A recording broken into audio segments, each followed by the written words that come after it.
ಎಲ್ಲರಿಗೆ ನಮಸ್ಕಾರ. Welcome to snow city. So the flavour of the season is Ram Mandir. ಅದಕ್ಕೋಸ್ಕರ ನಾವು ಒಂದು ಪ್ರಯಾಸ ಮಾಡಿದ್ದೀವಿ, ಒಂದು ರಾಮ್ ಮಂದಿರ್ ಐಸ್ನಲ್ಲಿ ಮಾಡೋಕ್ಕೆ. ಅದು ಸಮ್ಮರ್ ಸ್ಪೆಷಲ್ ಥರ ನಾವು ಇದು ಪ್ಲ್ಯಾನಿಂಗ್ ಮಾಡಿದ್ದೀವಿ.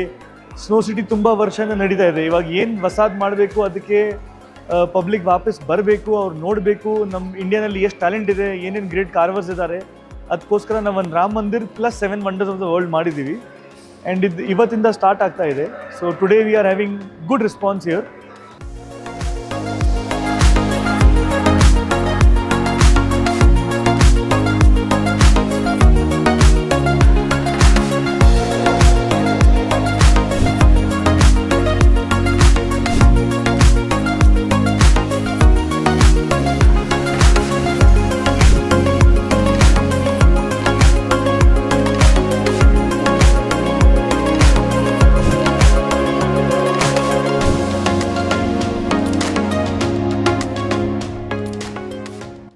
We created this snow park and with all the sculptures over here.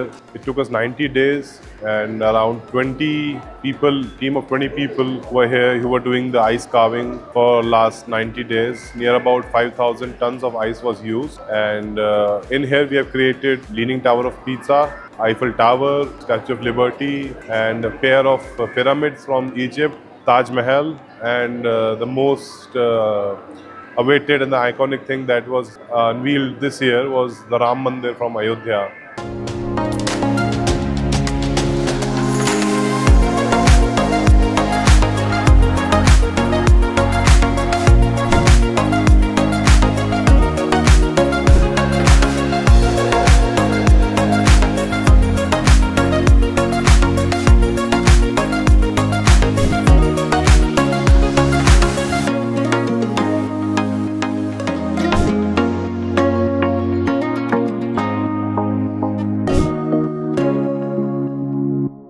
ಏನಂದರೆ ಹೊರಗಡೆ ವೆದರ್ ತುಂಬ ಹಾಟ್, ಅಂದರೆ ಹಾಟೆಸ್ಟ್ ಸಿಟಿ ಆಗಿಬಿಟ್ಟಿದೆ ಬೆಂಗಳೂರು.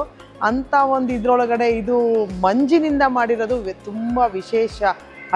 ಐಸ್ ಗಡ್ಡೆಯಿಂದ ಮಾಡಿರೋದು. ಅಂದರೆ ನಾವು ಮರಳಲ್ಲಿ ಮಾಡಿರೋ ಕಲಾಕೃತಿಗಳನ್ನ ನೋಡಿದ್ದೀವಿ, ಬಟ್ ಬೆಂಗಳೂರಲ್ಲೇ ಪ್ರಪಂಚದ 7 ಅದ್ಭುತಗಳು ಮತ್ತು ಭಾರತೀಯರ 500 ವರ್ಷದ ಕನಸು ಏನಿದೆ ಶ್ರೀರಾಮನ ಮಂದಿರವನ್ನು ಐಸಲ್ಲಿ ಮಾಡಿರೋದು ತುಂಬ ಸ್ಪೆಷಲ್ ಆಗಿದೆ, ತುಂಬ ಚೆನ್ನಾಗಿದೆ. ಮಕ್ಕಳಿಂದ ಹಿಡಿದು ಮುದುಕರಿಂದ ಹಿಡಿದು ಪ್ರತಿಯೊಬ್ಬರು ಎಂಜಾಯ್ ಮಾಡ್ಬೋದು. ವೆದರ್ ತಕ್ಕಂಗೆ ಮಾಡಿದ್ದಾರೆ. ಹೊರಗಡೆ ಹಾಟು, ಒಳಗಡೆ ಕೋಲ್ಡು, ತುಂಬ ಚೆನ್ನಾಗಿದೆ. ನಾವೀಗ ಈ ಥರ ಒಂದು ಸ್ನೋ ಪ್ರಪಂಚವನ್ನು ನೋಡಬೇಕಂದ್ರೆ ಊಟಿ, ಕೊಡೈಕೆನಾಲು ಅಥವಾ ಮನಾಲಿ, ಕುಲು ತುಂಬ ದೂರ ಎಲ್ಲ ಹೋಗಬೇಕು. ಇದೇನಿಲ್ಲ, ಇದೆ ಒಂದು 2-3 ಅವರ್ಸಲ್ಲಿ ನಮ್ಮ ಮನೆಯಿಂದ ಇಲ್ಲಿಗೆ ಬಂದು ನಾವು ನೋಡ್ಬೋದು, ಎಂಜಾಯ್ ಮಾಡ್ಬೋದು. ತುಂಬ ಚೆನ್ನಾಗಿದೆ. ನಾನು ಎಂಜಾಯ್ ಮಾಡ್ತಾಯಿದ್ದೀನಿ.